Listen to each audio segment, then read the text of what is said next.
What's good, people? Welcome to another episode of RNS. We are back. Got the boy KWEKU'S. He shaved the beard. He's feeling good. Shaved the beard, feeling good. 3-point collector, stand up. You know what? For the first time ever, 3-point collector stand up. Yeah. We collected 3 points. Yeah. Do you know what? Oh, crazy. Yeah. Both our teams won. Wow, yeah. This is rare. It doesn't happen. It doesn't happen often. Nah. And I think there's more to do with Man United rather than Chelsea. But which one should we start off with first? Should we start off with United or start off with Chelsea? Chelsea. Up the Chelsea. You know what? Do you know what I love about Chelsea, yeah? Is that, as I said, I do have a bit of affinity for Chelsea because, like, when I was a kid, I couldn't be Man United because I was the younger brother, so I had to pick another team. So definitely was going to be Arsenal because Arsenal were our rivals on FIFA. So I picked Chelsea, and this was like Tori Anderson flow Chelsea, right? Yeah. Sorry, Andre flow, rather. But the one thing I love about Chelsea is that, did you see the video of that Liverpool, that bus driver in the Liverpool shirt? Yeah. And it's the worst chant ever, yeah? But they're just like, out there, Chelsea. It's just one word, yeah? But sung differently, and you know what? It slaps. It slaps. Like, bro, people don't like it, but it slaps. It's like on TalkSport, for any of you guys who listen to watch TalkSport, it's like, has anyone seen when Jason Cumley started doing that, everyone's like, oh, I don't know if I like it. Now you tune in. Now you tune in. And you tune in. When Chelsea win a game, you hear Liquidator, you hear Chelsea. And, brother, I've not enjoyed a game like that in a long time. In a long time. That, for me, was just, it was perfect, right? And this is, some of Chelsea's best results come through the midst of chaos. Like when we won the Champions League in 2012, players being sent off, playing against better opposition, playing in Bayern Munich's own ground. Like things happen and Chelsea managed to find a way through. It was the first time in a long time against a really good team that things were going wrong for Chelsea. Defender after defender was getting injured. Cole Palmer's not playing. Like it was destroying the team. By the end, it was, the back four was Gusto, Reece James, Achipong, and Cucurella. Like, that's crazy. Like it was just an insane game in terms of things that were going wrong for Chelsea, but I managed to find a way to get through it. And for Esteval to score the winner, Esteval, who, again, he's young, he's a kid, don't want to put too much pressure, but we've been hearing about him for a little while now, how special he is. And he's showing people on a big stage when everyone's watching, scores the winner against Liverpool, and was good when he come on. It was just an amazing feeling. And I think it was more about, obviously it's more about Chelsea. For me, I want to see us do well, but putting a dagger in Liverpool as well. A team that the fans have been getting loud. They won the league title last year, the second Premier League in 33, 34 years. And they were entitled to be happy. But yeah, to beat them in that manner, it was such an enjoyable result. And for us, we beat them at home last season as well, but they told us they were on the beach. And so they didn't really count that one. We beat them 3-1. And second season in a row that we beat them at Stamford Bridge. And this is what I want to start seeing, Chelsea beating good teams. I haven't seen Chelsea beat, okay, so I'll take the point that they were on the beach last season at the end of the season. But I haven't seen us beat like a good team in a long time. And that... PSG? But I know you mean the Prem. Yeah, in the Prem. That last night, or that on the weekend, was just football in perfection. Jamie Carragher, eat your words. Scousers, look at your team. Chelsea, just, hunker down. It's going to be a long season. We've not had a great start, but hopefully this is the point where we can kickstart. After the international break, fingers crossed, Cole Palmer's back, and then we can really start to see the real Chelsea. Because going into the season, again, you're allowed to be optimistic in the summer. And that's when football fans are the most optimistic. But I genuinely did think we could maybe ruffle the feathers of the big boys and maybe put in a little cheeky title charge. Not win it, but just, be in it come March, come April. It doesn't look like it's going that way, but that result on the weekend was absolutely huge for the confidence of the team. You can see what it meant to the boys, see what it meant to Enzo Maresca as well, running down the touchline. Tactically, you got to give it to him. Like, starting Malo Gusto in midfield was crazy. So this is the thing, like, because I saw on Sky Sports, we all thought Reece James was going to play like the inverted, or it wasn't even inverted. It was just, he was basically playing midfield. Yeah.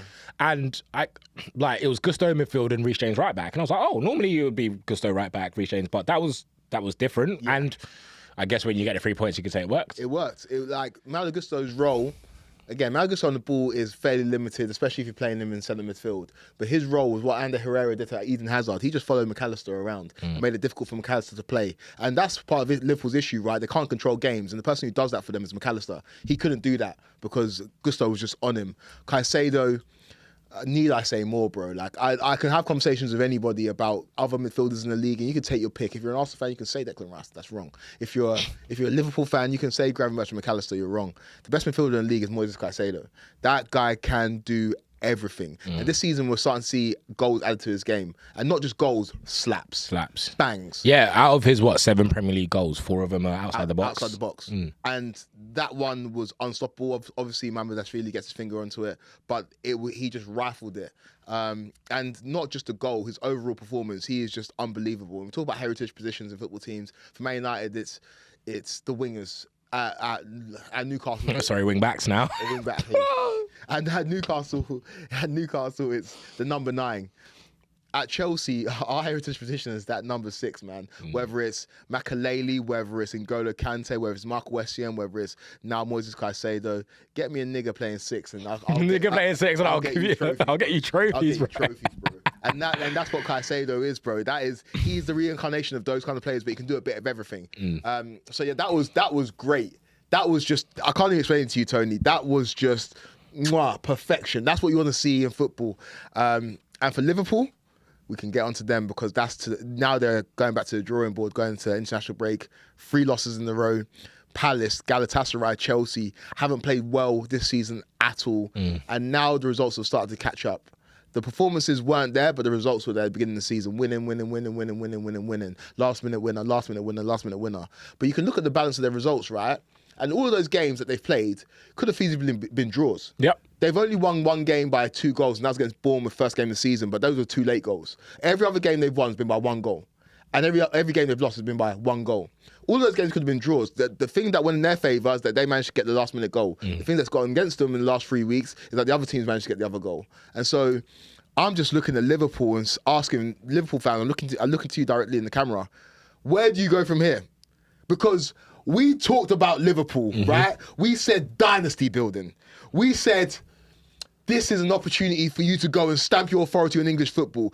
Granted, you've got the same amount of league titles as Man United, but you've got double the amount of Champions Leagues. You won the league title last season. Go and defend it.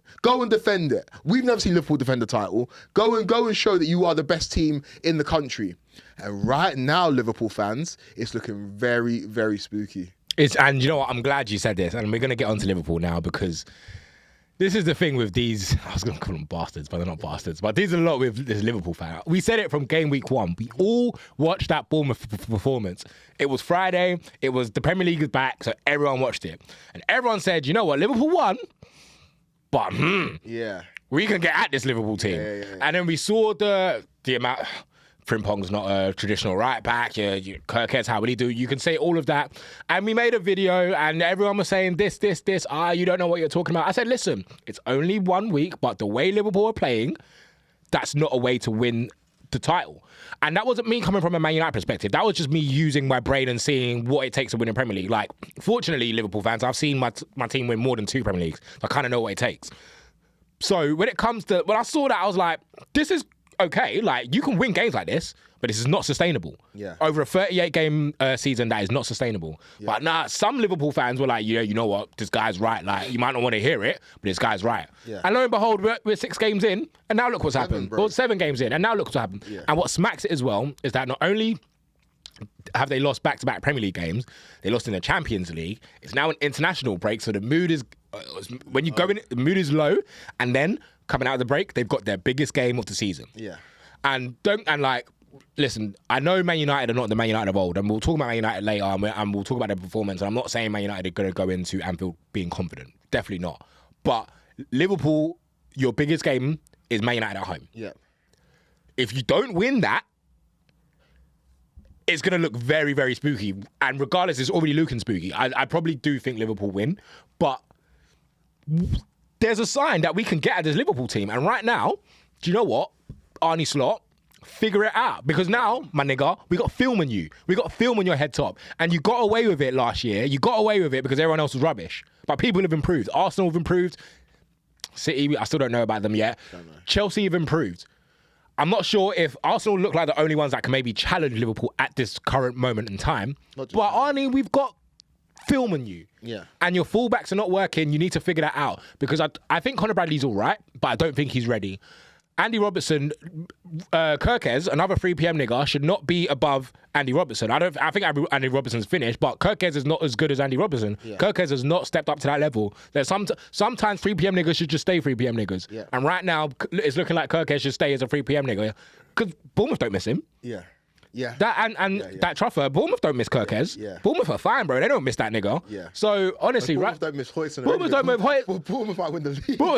I don't even know who's cooking. Semenyo's cooking. It's so, bro. Do you know how peak it is that we're not at AFCON? Like Ghana's not at AFCON. Yeah, I was gonna say because of what Semenyo. And so do you know what? Yeah. Crazy. So do you know what? The first time. Do you remember where your first game at AFCON where we shouldn't be sitting in front of the stadium? Yeah. That's the first time I ever watched Antoine Semenyo. He was playing in the mid. I thought he was playing in the middle and he was just blazing through. I think, was it Cape Verde you were playing? I don't know who you were playing.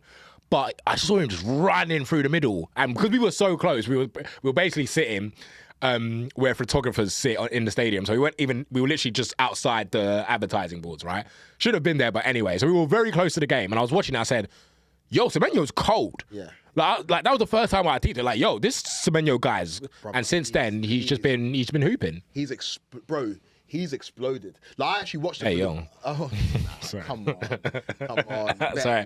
I watched the Fulham game on Friday. You could have said another word, bro. Like, what's wrong with exploded? Hey, somebody please tell me what's wrong with exploded. Like, you know what? The word exploded is fine.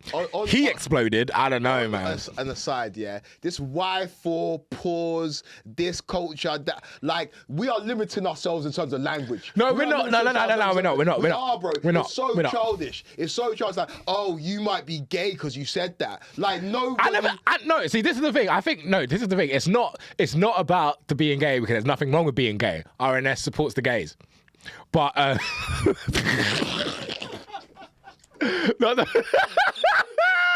But what I'm saying is that sometimes it just sounds crazy. Like you can word it better. Like for me, it's not like, oh, you said that is gay, so you have to pause it. You can just word it better. Like to say he exploded. Like no, but the thing is, he burst onto the scene. I would have said you can say that.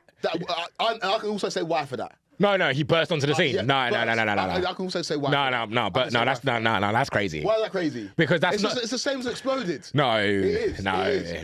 He burst onto the scene. Cool. Whenever you're, it's a different conversation.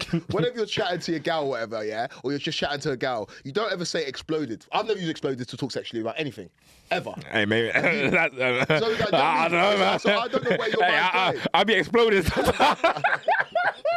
Hey, we come off topic. I'll be exploded, but I don't be saying. True. Like, that's just where your mind went. That sounds like some of them, like what my man was saying to Camilla back in the day, man. That's how Prince Charles. That's what Prince Charles was saying to Camilla, man. I was about to say something so crazy. Yeah. Let's not get cancelled. I was about to say something so crazy. Now I just want to say it. No, I'm not going to say it. Yeah. Tell me after the pod, innit? Liverpool as well. And I was just looking at them. I always like to draw parallels. And Liverpool in our lifetime, they won 2 Premier League titles. So I went back to look at their 2020 Premier League title win. And both me and you say it under our breath, but that might be the best team we've ever seen. Yeah. You know what I mean? Like that might be the best team we've ever seen. And I took my mind back to the season before that, right? Where they were absolutely incredible. And then I started to connect the dots. At the end of last season, right? I was chatting to Ryan Bromelo, of Scouser. He's a Liverpool fan, also works at TalkSport. And when Liverpool were losing games at the end of the season, right? He was telling me, yeah, but we won the league. Like, it doesn't matter. We won the league. I said, okay, I can't say nothing now. You have won the league. But you lost against Fulham, you lost against Chelsea, lost against Brighton, drew. In the final game of the season where you're lifting the trophy at Anfield, you draw against Crystal Palace. Like, and I said to myself, that doesn't feel great to me. Like, you've got to continue how you started. But they said, no, we've already won the league, took our foot off the pedal, got to 84 points, which is not a great total. And it's no surprise to me that they've been on the beach ever since they won the title last season. Bro. And take your mind back to 2020. Why did they start 2020 on fire? Because they finished 2019 and 20 on fire. Bro, they won 9 games in a row, should have basically won the league. They were winning. Then when it came to the 1920 season, win. Apart from against you, man, where you drew them, they beat everyone. Yeah. So they started the season, they finished the season how they should have started the following season, and they continue to win. You can't tell me that at the back end of last season, when they weren't playing well and weren't winning games, that hasn't had a trickle-on effect to this season. And then I did a bit more research. I did a little bit more digging. I said, okay, Liverpool won the title twice in my lifetime. Let me see what their summer transfer windows look like. In 2019 or in 2020, when they won the title, in the summer of 2019, they brought in Van der Berg and they brought in Adrian on a free. They didn't bring in anybody. Was it Van der Berg? Yeah, it was Van der Berg, and it was Adrian, and they didn't sign nobody else. In last season, in the summer when everyone's saying they need number 6, they brought in Chiesa, and that was it.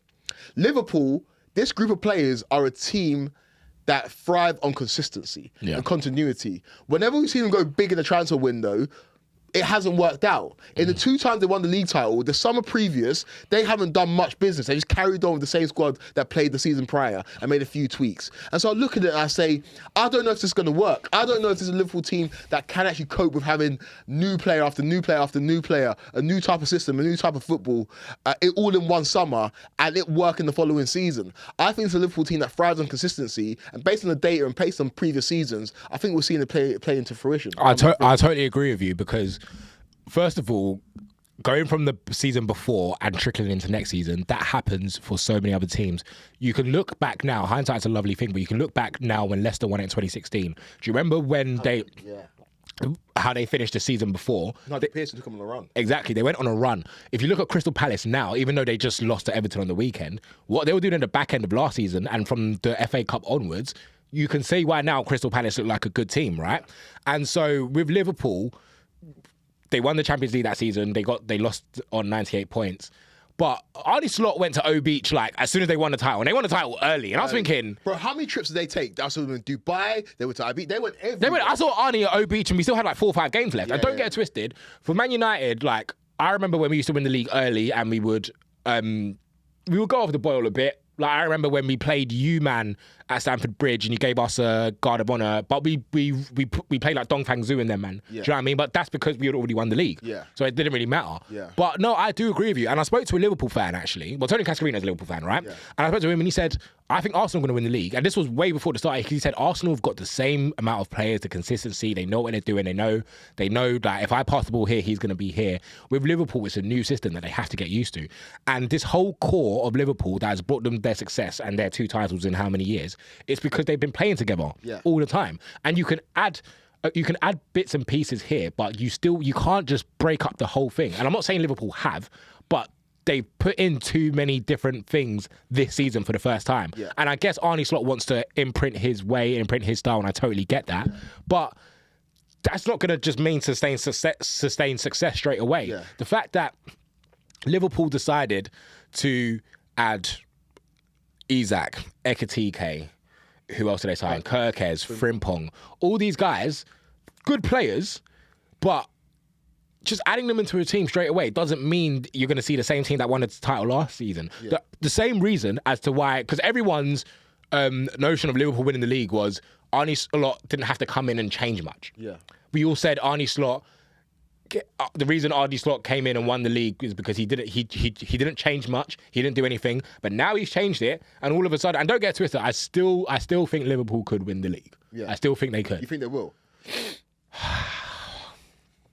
Something has to change. Something has to change. I'm asking you today, on the day of recording. On the day of recording, as of right now, no. And who do win the league? See, I still don't know because I still don't trust Arsenal just yet. I still don't trust Arsenal. But the one thing I will say is that Liverpool needs to sort out their fullbacks. The fullbacks is a massive, massive issue. And I feel like once the fullbacks issue, I think the midfield will become an issue later on. I don't think it's a mad issue now, but the midfield will become an issue. And one thing we need to talk about is Florian Wirtz. I don't like it. I love Florian Wirtz. I wanted him at United. I signed him on Football Manager all the time. I've watched him at Leverkusen. I think Florian Wirtz is going to be fine in the Premier League. But one thing I don't like is this guy was a 100 mil signing. We need to put him on the pedestal of a 100 mil signing. I don't want to hear that he needs time to adapt to the Premier League. Yeah. Because I'm sorry, if you sign for 100 mil, you don't have that grace. Yeah. I hate to relate it to Paul Pogba, but Paul Pogba never had that grace, and we never signed him for 100 mil. Yeah. Or, well, people think Paul Pogba's signing went to 100 mil because the transfers seems to just go up and up and up for years, and I don't know why. But no one was saying, literally, the broadcasters on Sky were saying we should give Wirtz time. Yeah. And you're not wrong, But why are we giving him this grace when he's on £100 million signing? I think it's unfair. We don't give 100 mils. If that was Florian Wirtz is a foreign player, but if that was a more foreign player, I don't want to say it, but you know what I mean. Yeah. No one's going to be saying we need to give him more grace. Do you know what I think the issue with Wirtz is that like he's 009 right now. Liverpool got hoodwinked in the transfer window. They had a great transfer window. But we said it on the previous pod, I would never pay that much for Isak. I just wouldn't. Yeah. And I would never pay that much for Wirtz. Yeah. Bro, I wouldn't, and it's easy to say that right now. And I did say that Wirtz will be a success, and I still think he'll be a success in the Premier League. But my MO is, and Chelsea have done it a couple of times, I've not liked it. If you're not a person who's putting the ball in the back of the net, why am I paying more than 100 mil for you? Because I don't know what you can do to justify that return. Mm-hmm. Like, if you're not giving me numbers, I can't correlate it to 100 mil. And Arsenal might argue, but Declan Rice is worth it. Whatever, English tax with Declan Rice. Versus coming to a new league. We don't know what he's going to look like in this league. And last season wasn't the best season at Leverkusen for him. 115 mil for Florian Wirtz, that's a lot of money. 130 mil for Alexander Isak, that's a lot of money. 245 mil for two players that combined haven't scored in the Premier League yet for you. That's a problem. That's a problem. That is a problem. And then you look at who's been their stalwart for the last 6-7 years, Mohamed Salah. He's not playing well, man. He's not been playing well since he signed that contract, bro. I'm so sorry. I don't want to get onto Mo Salah too much because there's other things going on with Mo Salah that like whatever. And he's been a legend in the Premier League. But unfortunately, if you've got Mo Salah that is not scoring goals or giving you assists, his overall game has never been that of one of the all-time greats, right? He's never been able to give you that contribution that I believe Hazard gave you, even when he wasn't scoring goals, giving you assists. Just a consistent threat every time he got the ball, and was always making the right decisions, dropping in, passing. He was making the team better. Mo Salah obviously makes the team better, but his thing has been output. If he's not giving that output, I think you start to have a big problem. And I'm not one of these that say drop Mo Salah. Mo Salah should never be dropped. You either sell him or you start him. Like that's it. He's one of those players. He's reached that kind of level. But Mo Salah's not playing well, and if he's not playing well and scoring goals, I think Liverpool struggle this season to win the league. I personally, right now, as we record this podcast today, I have Arsenal winning the league, and I can't. Do you know what it is? Do you know when Colin Cowell said, "Close your eyes and think about Arsenal"? Like I can't close my eyes and think about Arsenal on an open top bus for the Premier League title. Yeah, because I ain't seen it for 21 years. Yeah. But if I'm being honest with what I'm seeing with my eyes, brother, they win games easier than anybody else. And that's what you need in the Premier League. When Man United are in their pomp, those games where you're just like, okay, we won that one. And then the big ones where everyone talks about, you might not win it, but it's the ones where you win 2-0, you keep it moving. That's what wins you the league title. And then you can go to Etihad and might not win that game, but you might still win the title. And for Arsenal, things are just very easy for them right now. Gyökeres isn't scoring goals.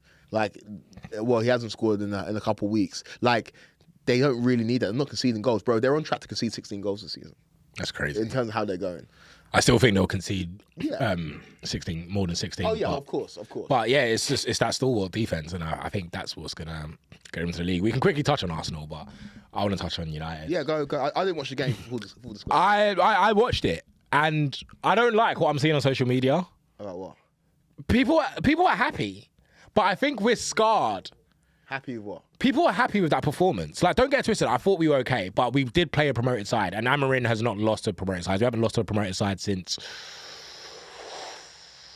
Watford. No. I want to say Watford. Ole Gunnar Solskjaer was the last promoted side. Watford. That was the last promoted side we lost to. So that's why I wasn't really too worried about this performance. It's nice for Sesko to score again, back-to-back goals in the Premier League. That's what we need for our young striker. Mount got on the score sheet. But do you know what it was? Talk about Mount. Yeah, he got on the score sheet. Yeah. Out of everybody at Man United, the one player that I think suits the system. I think he's because he's played the system before. Yeah, but the system is a system. We've already talked about how he's not going to change the system. If this is a system, I think Mason Mount has to play. And this is Mason Mount. I'm not sitting here saying when Man United are fully formed and winning league titles again and whatever, Mason Mount will be anywhere near it. But I'm saying if Amorim wants to persist with this, which he will, I think Mason Mount, who's fully fit, has to play. He just works in it. I haven't seen him.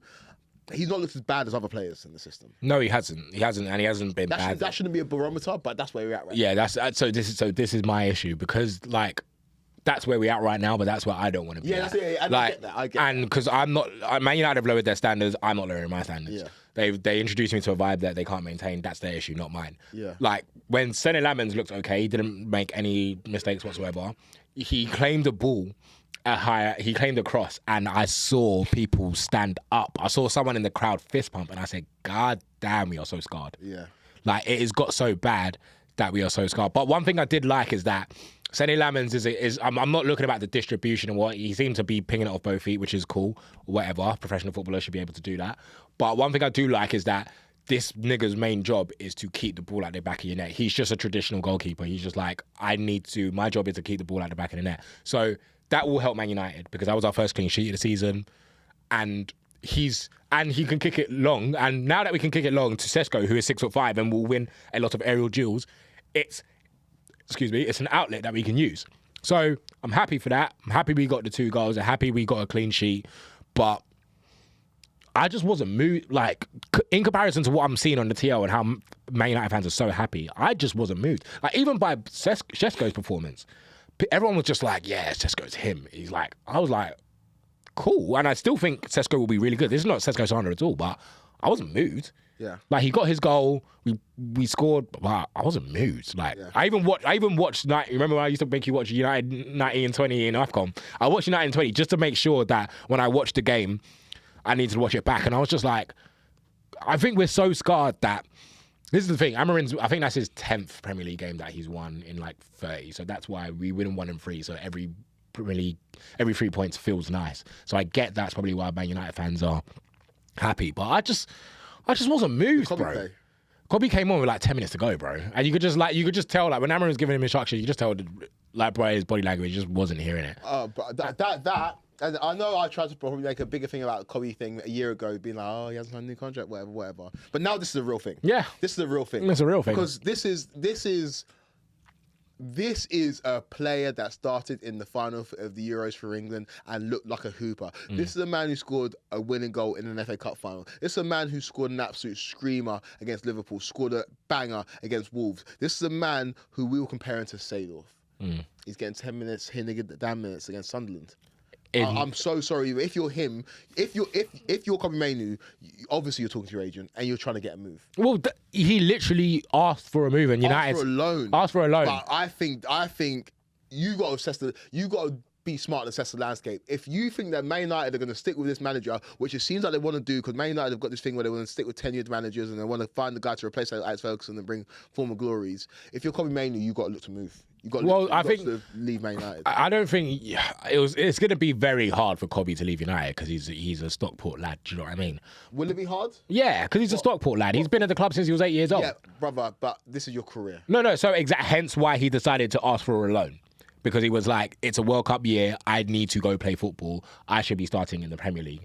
Like, and I don't blame him at all. He's clearly good enough to start in the Premier League. And not only that, he's starting. This is the thing. What I don't like about this situation is that if there was competition, I would be okay with this. I would say even for whatever Kobe has done, I don't mind competition. I think competition is healthy. I think Kobe, go earn your place over someone that you know what, if he's not playing well, I can get this. But because he's in competition with Bruno Fernandes, who never comes off the pitch, you're fighting a losing battle. Who's midfield? Bruno and Casemiro. Yeah, I don't know. So see why I'm not moved? Like, even when we win, I don't care anymore. Like, there's just not much I can do for me to get excited about United. Like, yeah, we kept a clean sheet. Yeah, we looked good.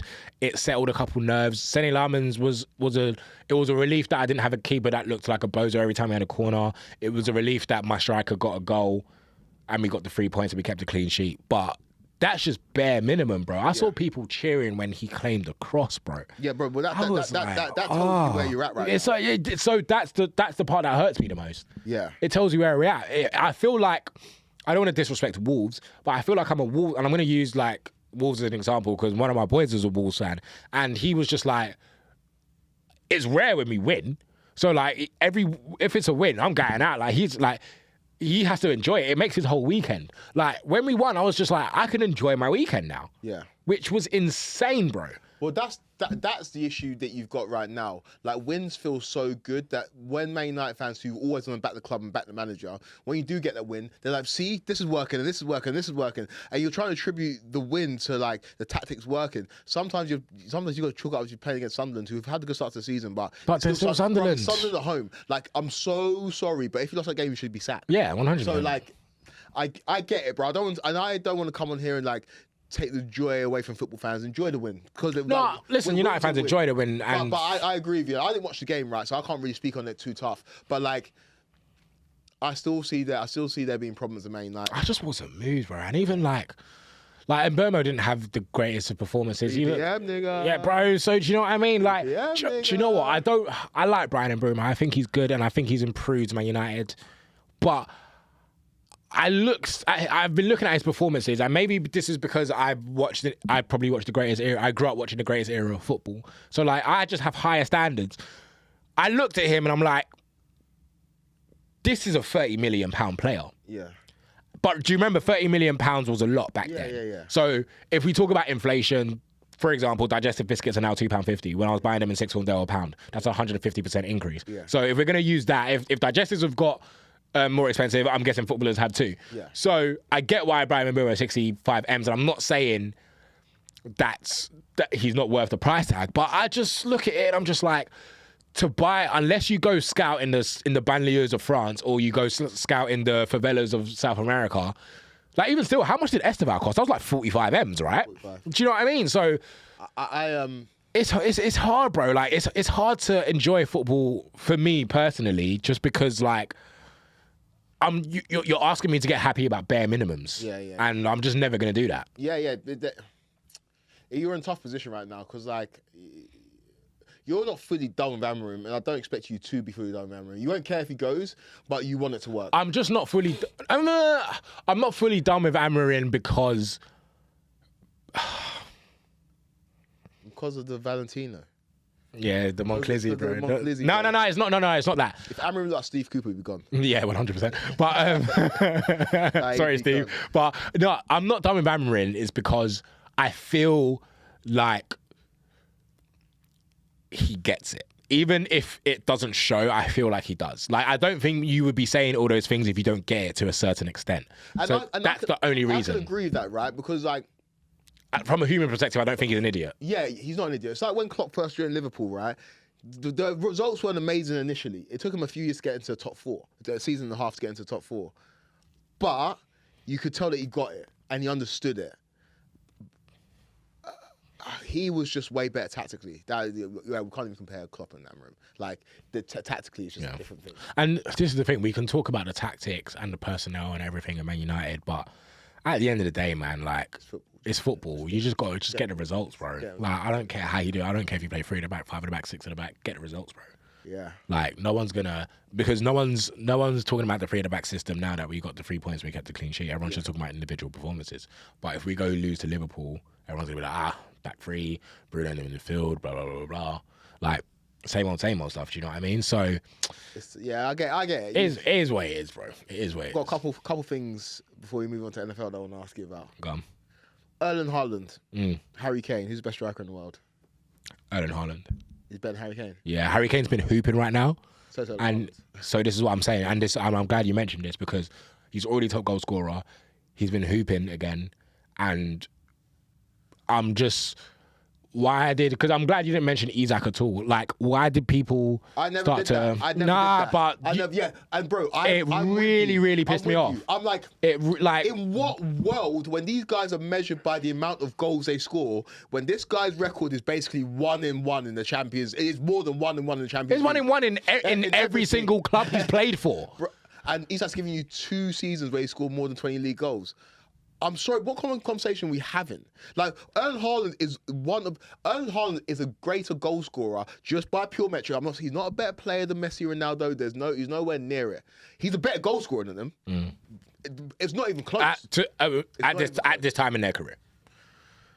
Because Ronaldo, like, when Ronaldo was 22, that's when Ronaldo from 22 onwards, that's where he was just like, yeah, you know what? Yeah. Bun the step overs. Actually, no, he didn't say bun the step overs until like 2014. Yeah. But it was like, all right, I'm going to start scoring. Nah, he bun the step overs Yeah, 2014. Yeah, it was like 2014 where he started like after that Champions League, he was like, yeah, you know what, screw this, I'm just starting scoring now. Score goals. Erling Haaland will break his Champions League goal scoring record. Oh yes. He's In way quicker time. Yeah, 100%.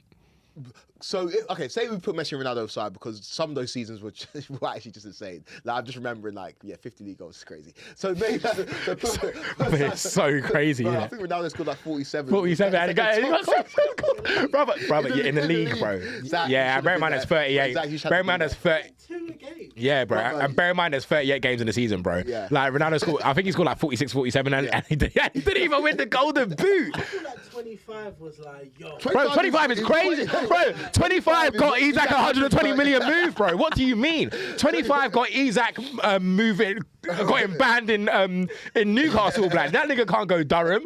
He can't do nothing, blood. That nigga can't go to the Toon anymore. I'm trying to go Gateshead. Do you know what I mean? Nah, bro. Bro. Messi got 50 league goals in the season. Messi got 50? Yeah, bro. 50, bro. That's double what. That's double what niggas get 120 million moves for. Yeah. So let me put Messi and Ronaldo aside. Actually, let me take that back. Let me put that. They're just different.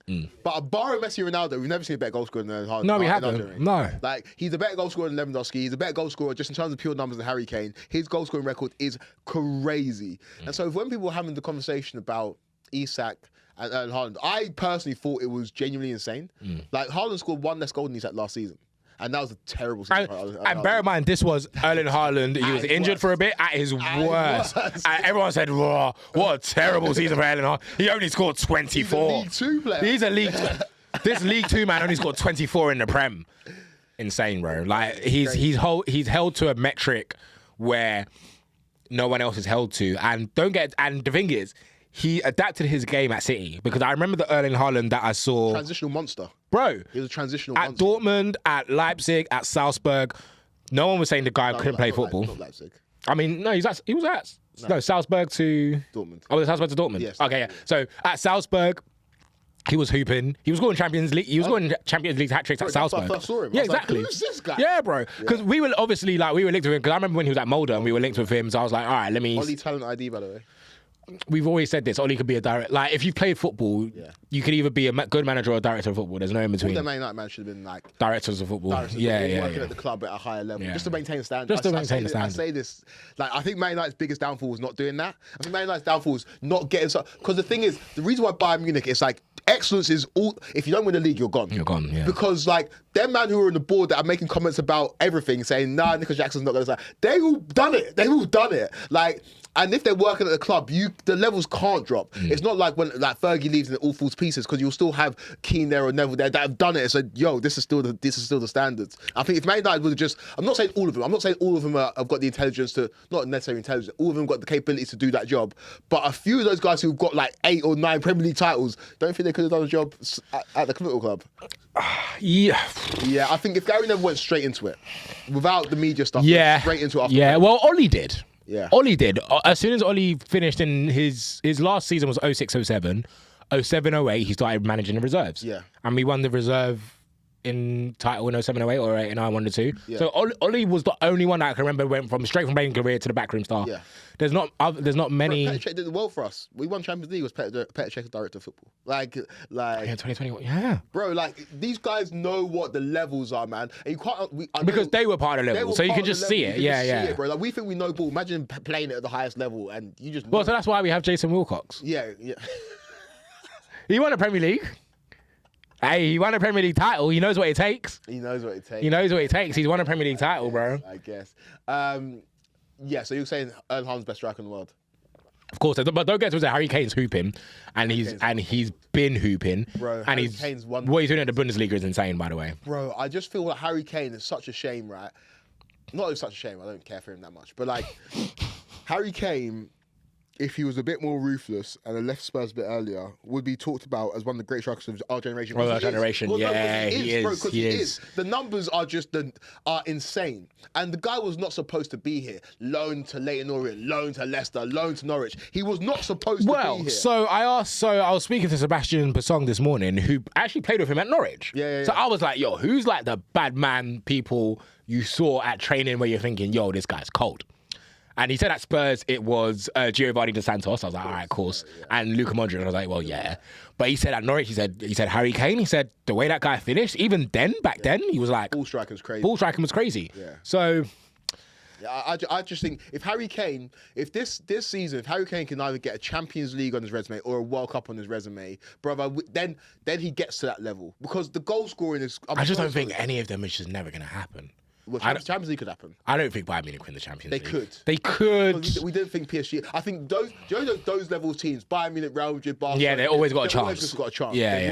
They can go on a little cheeky run, and you're going to be in and around it. Yeah, Bayern Munich winning Champions League, you'd be like, oh, what? Elise, Kane. It's a hindsight one, right? So, it makes sense. Like the PSG one's like, oh yeah, they've got sick players. But at the beginning of the season, no one was saying. Yeah, it's just a World Cup. Well, it's a World Cup, and I know we'll discuss England. So we're going on to the international break later on. That's the thing I want to bring up right So this is the thing. Yeah, go on. It's looking scary. It's looking very scary. Thomas Tuchel, I love you. You brought some incredible times to my football club. You brought a Champions League to us when we didn't expect it.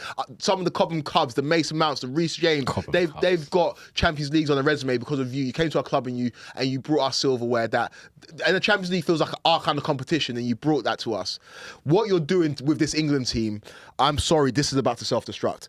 My man's left Jude Bellingham out of the squad. Yeah, my man's left Phil Foden out of the squad. I'm so sorry. It's international football, and Tony, you've always said it best, and I use this as my own quote. Do your top button up, sing the national anthem, and get on with it. And get on with it, bro. Brother, pick your best players, get on with it. This leaving Jude Bellingham out, this is not going to go well. This is not going to go well. Do you know what I don't get? This is crazy. Do you know what I don't get? Thomas Tuchel's been brought in for 18 months. Yeah. He's been brought in on that job description is win the World Cup. Not anything else. Don't become England manager for the next couple of years. You don't have to give us Dear England. You don't have to give us a play in the West End. Just win the World Cup. By any means necessary, which is cool. So do it your way, right? But what I don't get is that this is now, we only have we have an international break now in October. We have one in November, and then we don't have one till we probably have a couple friendly, but we don't have one till March. Yeah. And then by March, the World Cup starts in 3 months. Are you telling, and I don't get twisted, unless barring injuries, Jude Bellingham and Phil Foden will be on that plane to America, USA, or Canada. But what I don't get is that you don't have time to experiment. No.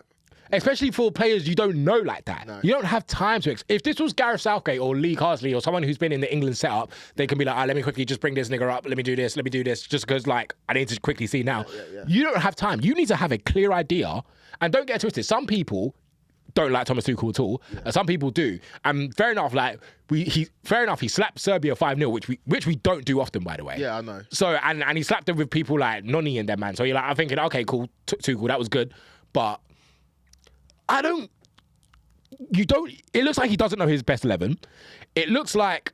To his credit, or in his defence, people haven't been fit. Like Saka ain't been fit. And don't get twisted. Jude Bellingham's not been fit. And Jude Bellingham's not been fit, but Foden's back. Foden's been back now and playing well. But he scored in the Manchester Derby 2 weeks ago. Yeah.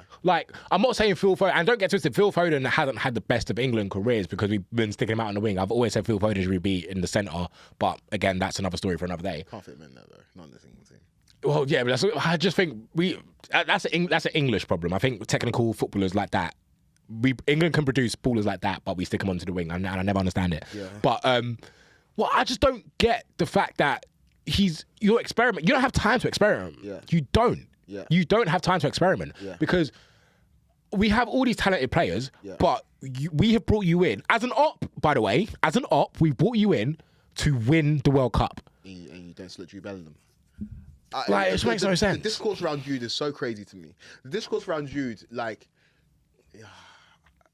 don't know if it's got to this level. Yeah, it has got to this level. People just don't like him. Yeah. Is he that good? I'm like, what football do you watch? Do you not see how easy the game is for him? Do you not see how good he is with the ball at his feet? Do you not see how much of just a big game player he is? How much of a superstar he is? How much fear he strikes into the opposition? You've got them thinking twice about when he gets on the ball, what's he going to do? When it comes to international football, there's a reason why Granit Xhaka goes to every World Cup and every Euros. There's a reason why Ricardo Rodriguez goes to every year. There's a reason why Ricardo Rodriguez. Take your best players, bro. Just take the niggas who've been there before. Brother, Switzerland aren't fucking around saying, you know what, I'm going to take... I know I'm going to see Brio and Bono's going to be there. Right, Bono's going to be there, bro. And Andre Ayew's going to be... I know Andre Ayew's going to be there, bro. Andre I know for a fact Andre and Jordan are going to be there. Because it's a World Cup, right? Bro, Italy do it, like, Spain maybe not so much. Spain do bring in new players. But, like, when you've got your established player, you don't mess around with that. You don't mess around with unless you're replacing them with superstars. We're not replacing these guys with superstars. We're replacing them with mid. And I think we are on a collision course for real scary time. The country's already in a scary place, bro. Tommy Robinson's got people in a chokehold. I don't know what's going on. Yeah, he's doing something nasty, bro. Bro, the nasty work going on in this country. Wait till a German takes us out of the World Cup in round 16. Someone get the German flags up, lad. Brother, I don't know. I'm going to be there. So I'm not going to be in this country when that happens. When he goes out early in the World Cup, my God. Brother, when we lost in the final of the Euros with an Englishman in charge, they were beating up Italian people on the street. A German. People weren't eating pasta, bro. Brother, I think it's going to be dark. It is going to be dark. For England. It's going to be really dark. And the thing is, what I don't like about the whole Jude Bellingham situation, I was saying this today. Do you remember where he scored that goal against Slovakia? Remember saved us, right? Who else? Who else? That's a moment for England. Brother, that's a Gaza against Scotland. That's a Gaza. Thank you. If he was white, that's a Gaza against Scotland moment. That's even better than. I'm sorry, that's better than the Gaza goal. Yeah. I think it's better than the Gaza. The Gaza goal was sick. Don't get it twisted. Tough. That Gaza goal was because it was in England. You're in England and you're in '96. But okay, and fair enough. This was against Slovakia, so no one cared. But we were literally about to go out the tournament. Yeah. We would go, and he saved us. Yeah. And the nation's first initial reaction was, "Thank you, not thank you, Jude." It was, he needs to be put down a peg or two. Yeah. We can't have anything nice. Losers, bro. We're losers in this country, bro. We can't have anything nice, bro. Do you know if Ronaldo scored that type of goal for Portugal and said who else? Who else would be on t-shirts all over Lisbon? It would be on t-shirts all over Lisbon. Do you know what I mean? Bro, like do you think people in Portugal will be like, yeah, Ronaldo needs to peg it, like he needs to. But it's a cultural thing. I think because the English culture is we like to queue, we like to be polite. It's been embedded from society and the royal family and everything. So I think that's why they don't like confidence. And you can be confident in white because that's swagger. Yeah. But if you're confident in black, it's It's too confident. It's too confident. Bro, I love Tommy T. But when I see him in these English press conferences, I can just see that I can see what's going to happen. Because your MO is to win the World Cup. Firstly, that's an insane MO to have at any country in the Especially England. Right, especially England. Brother, there's only one country in the world that should have that MO, and that's Brazil. That's Brazil. Bro. And Brazil haven't won it since 2002. Yeah, exactly. Half of you niggas watching this right now have not seen Brazil win the World Cup. Yeah, exactly. Like, the TikTok generation haven't seen Brazil win the World Cup. They don't know Brazil was sick. Do you know what I mean? Like, Ronaldinho's just a card you unpack on FIFA. Like, do you know what I mean? Like, they don't know who Ronaldinho is. No, it's true. They didn't It's see true. him lob David Seaman. But, like, I look at everything you're saying. I look at this England team. I look at the dynamics of it, and I don't see the identity. Real quickly before we move on to NFL, who is your England starting 11 if everybody's fit? In goal. Is it crazy? I'll play 3 at the back. You do what you need to do. I would play in goal Pickford. Of course. And, maybe I like Hendo, but Pickford because he's been there. See? Because that's what you do in tournaments. Brother, exactly. Because that's what you do. Because I think Hendo's a better keeper than Pickford. For sure. But Palace could qualify for the Champions League, right? And Henderson could be sick. I'm still saying Pickford could get relegated. Give me Jordan Pickford, blood. I've seen it before. I've seen you do it before. I don't even love Pickford like that. I don't even think he's an amazing keeper. But for England, yeah, Jordan Pickford. I know in a major tournament he's going to do something. Exactly. Yeah, Pickford and goal. So Pickford and goal. Should I play 4-3-3? I don't know. Okay, I'm going to play 4-3-3. Come on. I was going to play 3-4-2-1, you know. Okay, give me your 3-4-2-1 first. Okay. My centre-backs will be Gehi, Stones. Oh, I really want to put Declan Rice at centre-back. Do it, bro. Yeah, screw it. I'm doing it. Yeah, do it. Actually, no, because who am I going to...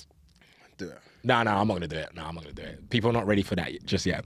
Or copy in midfield. No, I was definitely going to play Kobe midfield, yeah. Okay. But we saw that in the final. What do you mean? Like, that's not rogue. Yeah. We saw it in the final, and no one said, why is this nigga playing? Everyone said, oh, thank God. Right now where the stocks are. Yeah, right now where the stocks are tough, but I don't care. I know ball. I think Kobe, if he's playing with good footballers, I think he'll be just fine. I don't think those good footballers are going to be like, nah, he's not good enough. Yeah. Because that's not true. Yeah. So, the only issue is the midfield. The midfield is a big issue for England because we don't have that 6 unless we play Adam Wharton.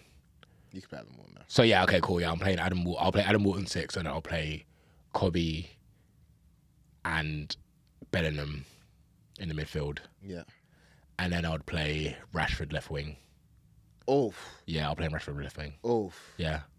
Okay. Yeah, bro. He's been scoring for Barca right now. Yeah, but then you're gonna drop somebody massive. Anthony Gordon.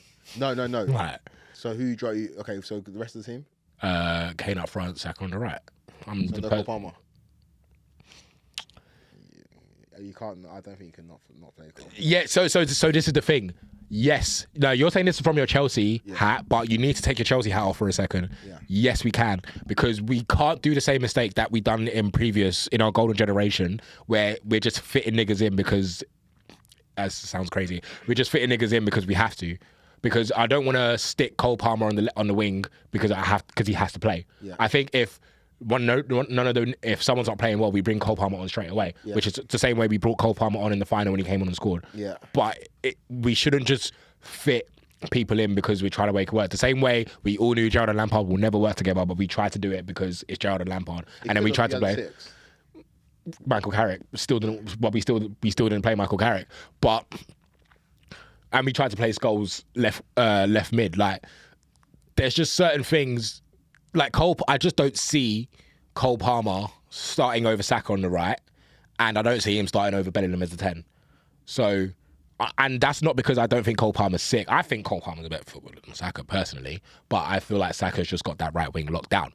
So, this is why I have to put. Fair. And don't get it twisted. It sounds crazy, but England now have that luxury in which we can bring on Cole Palmer straight away. Yeah. And it's like, I don't want to just shoe in Cole Palmer in a position that might not be comfortable just because we have to play all our best players out on the pitch. Yeah. Like, we have to play our best players out on the pitch, but we have to be smart and diligent here. I just want big games players on the pitch at all times, and he's a big game player, 100%. But so is Jude Bellingham. Yes, of course. Okay, so you playing Palmer over Saka? Or are you playing Saka left back? Well, this is my team. Pickford and goal. Right back, Reece James. So you didn't have Reece James in your team? Well, I played. This was my 3 at the back thing. Who did you have wing backs? Oh yeah, true. Yeah, no. I didn't pick fullbacks. I didn't even pick fullbacks. I played. Yeah. Who am I picking? It should be Reece James. But why is it not Trent? Like, if Trent hasn't really got that good of an England. At this moment, yeah. He starts for Real Madrid, bro. Yeah, not at the moment he's injured. Yeah, but when he's back, he's starting for Real Madrid. Like, it's crazy to not put.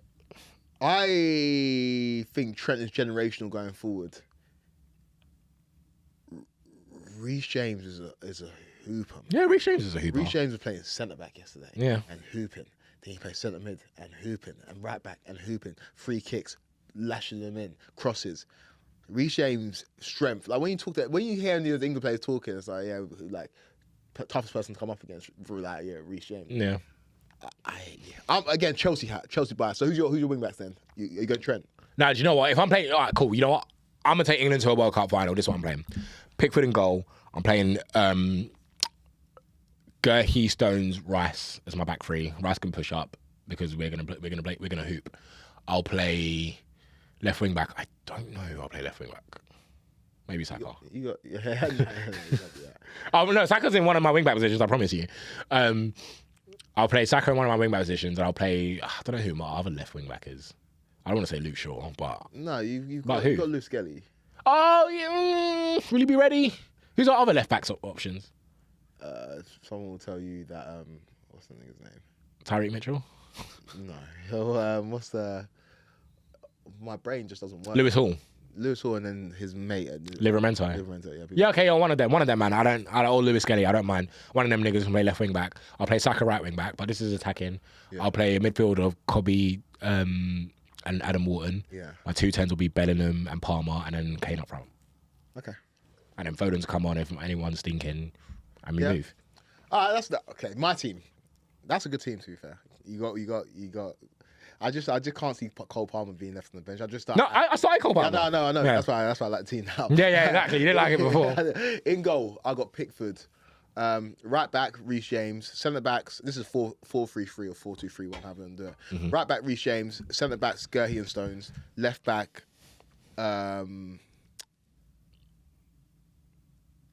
Miles Skelly, fuck it. Centre mids, Declan Rice, obviously. And at this moment in time, I'll have Adam Wharton. That midfield of Rice and Wharton. Rice, I don't care what anybody tells me, Rice should be a 6. Rice should be a 6. Like, I don't care what anybody tells me. I watch with my own eyes, and I don't care what people tell me. I don't want Declan Rice. Yeah, but so this is I don't want Declan Rice on the box. I want Declan Rice to be my 6. Yeah, no. So this is my issue with Declan Rice. Yeah, is that I get why you're saying that, but then when he plays 6. I think he's been playing with good enough players now.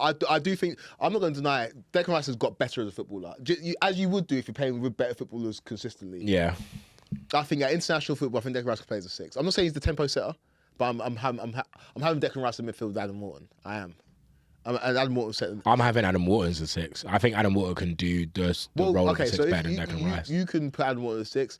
In my head, I'm never going to come off of it. Declan Rice is a 6. And if you want to say double pivot, you can say double pivot. I'm going Rice. Morton. This is why I just don't rate him personally. Yeah, I know you don't. He's good though. No, I don't think he's not good, but you don't want him as an 8, and you don't want him as a 6. He's my 6. No, but you want him as a 6 because you don't want him as an 8. And Arsenal fans who watch him week in, week out don't want him as a 6 because when he plays 6, he can't pass the ball forward. Oh no, or they say he's better as an 8. Because he can't pass the ball forward as a 6. And when they played 6, they were like, no, this doesn't work, hence why they brought in Jorginho. And then when Jorginho left, hence why they brought in Zubimendi. Yeah. Well, that's why they want him to play 8. Okay. Not because they signed him as a 6, realised he couldn't do it to the level that a top club needs for a 6, and then so they played him 8. He's my 6. Yeah, no, and that's where he should play. You can take your pick. I'm just having Morton and Rice in midfield. Obviously, Jude as the advanced 8 or number 10, whatever you want to call him. And then I'm having Cole Palmer on the right. And I'm having Saka on the left. I'm saying Saka. Well, I'm not saying to play left back or wing back. I'm saying just play on the left wing. My wingers used to be able to do that. Yeah, my wingers back in the day used to be able to switch wings. Yep. Saka, you can't come off that right touchline. I'm just asking you to do a different job, please. And up top Harry Kane. Like, why can't Saka play left wing? You know what I mean? Like, it's so crazy. It's like, oh, but Saka plays on the right. It's like, bro, he's a winger. Like, wingers should be able to switch wings. Yeah, well, not these new modern wingers, bro. Yeah, but that's crazy to me. Yeah, that's football, bro. Yeah, football's getting worse, bro. Football's getting worse. That's so crazy to me, bro. That's like, he's a winger. Like, you should be able to, like, I remember back in the day, it's like, okay, yeah, I've already tried this fullback. Let me just switch wing. You know what I mean? Wingers just switch all the time. I've cooked this fullback. Let me cook the other one. Let me cook the other one, man. But yeah, that's England chat. I think England are destined for, like, definite disaster. I'll be so surprised if they do anything at this World Cup. It just looks like, I love Tommy T, man, but I'll say it once and I'll say it again. I've always said it. There should never be a German manager in the England football team. There shouldn't. You can call me xenophobic, you can call me whatever you want, but you can't have a German manager in an England football team. It's international football. It's where you're from versus where they're from. It's us against you. Get the best in class from where you're from and keep it stepping. Do your top button up, sing national anthem and get on with it. A manager from your biggest rivals managing your national team is great. I even thought it was crazy Jimmy Fuller's Hafsbank being one of the assistants. Yeah. When we're playing against Netherlands, I'm like, how are you supposed to be feeling? Bro, like, how's Thomas Tuchel supposed to be feeling? Same come off against Germany, Germany semi-final, biggest game. How are you supposed to be feeling, bro? You're from that place. When he loses, we'll be like, ha. Do you know what I mean? Like, you just don't know, bro. You just don't know. We're going to wrap up. Hey, it's been a long episode, so you niggas better subscribe and like and comment and do all that shit. It's been a long episode. That's got a lot of work to do in terms of editing. So please pay him. Just giving off the top. Do you know what I mean? All right. Peace. Until next time, people.